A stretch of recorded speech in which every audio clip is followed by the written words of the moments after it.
E aí, pessoal, quinta-feira que marcou a demissão do técnico Renato. Vamos discutir um pouco sobre isso, bastidores e, obviamente, o pacote da demissão, o que está por trás da demissão do técnico Renato.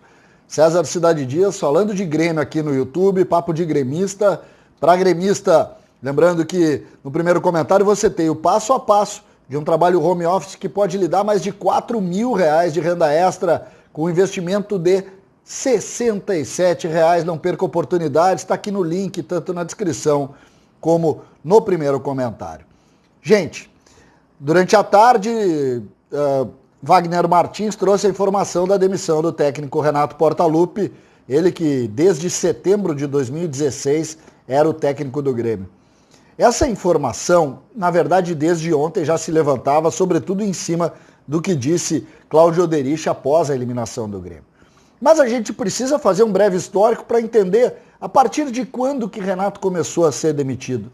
Renato é a maior figura da história do Grêmio, o maior ídolo dos torcedores e também dos dirigentes. E quando a gente coloca isso, a gente tem que tratar o Renato diferente. O Renato não é um treinador qualquer, não é uma figura qualquer. A sua marca é uma marca importante para o marketing do Grêmio, que tem produtos, é importante em todos os aspectos. Mas Renato foi sendo, aos poucos, diminuído a ponto da gente poder criar um grande pacote para entender a sua demissão. Quando a gente fala nisso, eu já trouxe o conteúdo da demissão, já trouxe também os possíveis nomes, e vocês vão ver que o Grêmio pode imaginar grandes nomes como bons treinadores, mas nada se parece com Renato Portaluppi, sobretudo com a marca de Renato Portaluppi. Então a gente precisa entender e jogar os bastidores. O nome de Renato vem há muito tempo sendo questionado. E os questionamentos começaram lá em 2019, naquele 5-0, a dura derrota para o Flamengo, porque a partir dali as justificativas dos fracassos começaram a gerar algum tipo de descontentamento interno. E esse descontentamento, quando a gente analisa ele, sobretudo tentando buscar no tempo, a gente consegue ver que de fato o ambiente interno começava a mexer também com a estrutura. Quando o Grêmio perde e começa a ver em assuntos internos do vestiário problemas e começa a jogar e justificar através dessas pessoas as dificuldades dentro do campo, num primeiro momento tu aceita.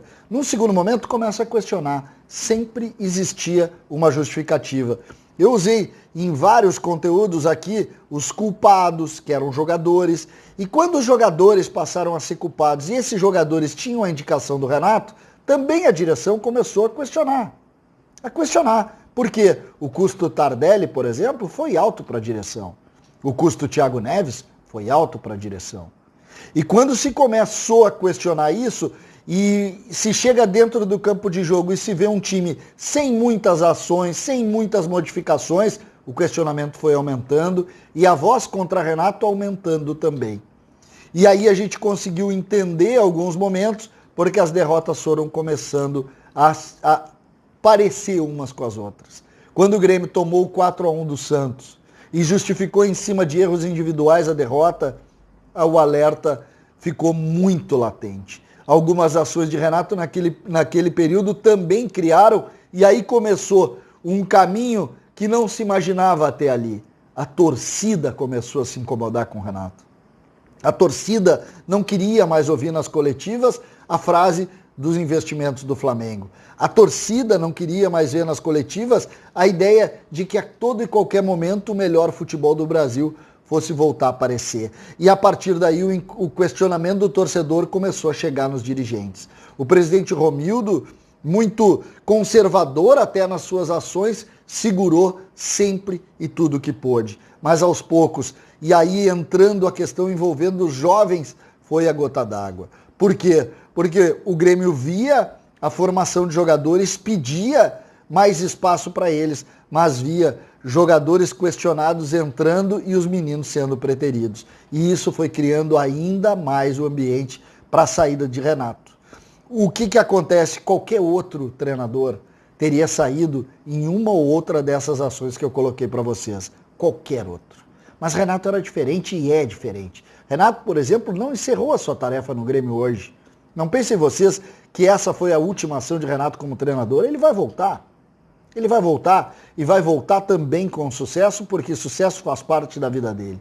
Mas nesse momento o tempo acabou prejudicando. O Grêmio precisa sim fazer uma meia-culpa sobre a ação de Renato nesse período, precisa, porque o Grêmio deu espaço para que isso pudesse acontecer. O Grêmio não conseguiu em determinado momento diminuir o espaço de Renato. Renato acabou colocando mais partes da sua estrutura dentro do vestiário e o departamento de futebol foi diminuindo, e a gente sabe que isso tem um caminho só, que é o caminho do insucesso. O Grêmio, a partir daí, passou claramente a questionar, mas a questionar já sem força para conseguir mudar. A gota d'água chega quando, aos poucos, mais uma vez, os jogadores da base iam sendo preteridos. É difícil para o Grêmio, imagino eu, ver Léo Pereira fora da lista de relacionados. É difícil, vejo eu, mais uma vez, Luiz Fernando entrando no jogo. Sempre é difícil para quem tem o discurso do aproveitamento das categorias de base, mais uma vez, ver jogadores que não fazem parte mais dos planos do Grêmio. Quando o David Braz entrou lá no jogo no Paraguai, obviamente se criou uma ideia, mas a gente tinha discutido isso há pouco.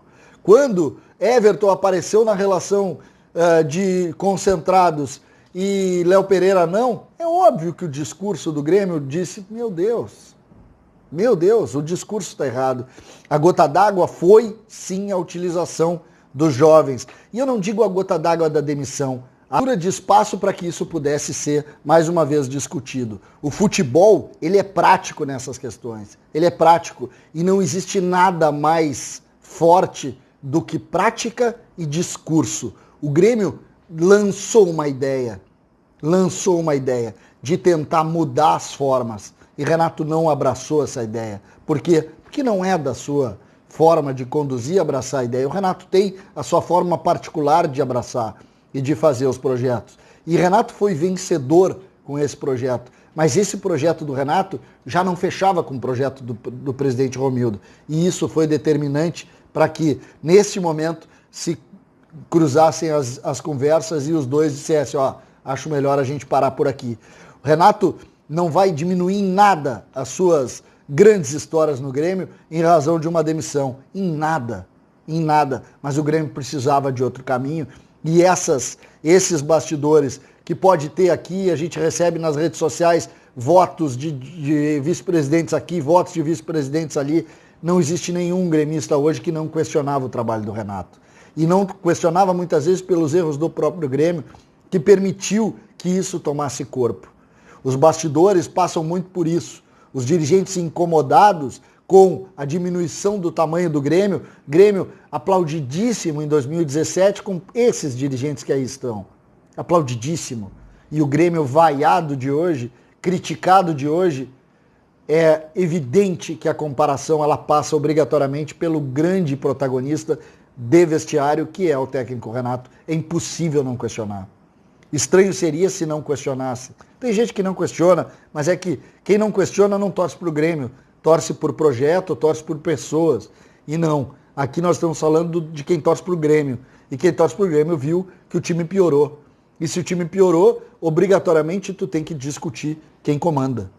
Hoje, por exemplo, existem dois grandes criticados, Renato e Romildo, que são os dois grandes valorizados quando das conquistas. Renato e Romildo. É assim o futebol. E eu não vejo isso como um problema, pelo contrário, eu vejo isso como algo natural dentro dessa relação que se cria entre a paixão do torcedor e o clube. É assim que se conquista isso, e as grandes estrelas, que é o caso de Romildo e Renato, elas passam por isso. Hoje, nesse rompimento, ficou evidente que o projeto do Renato se separou demais do projeto do presidente Romildo, e os dirigentes que estão lá apenas disseram o seguinte: a hora é de romper. Assim nós não vamos a lugar nenhum. E acho que o Grêmio fez isso e fez muito bem. Precisava fazer, até mesmo para preservar o grande ídolo. César Cidade Dias falando de Grêmio aqui no YouTube.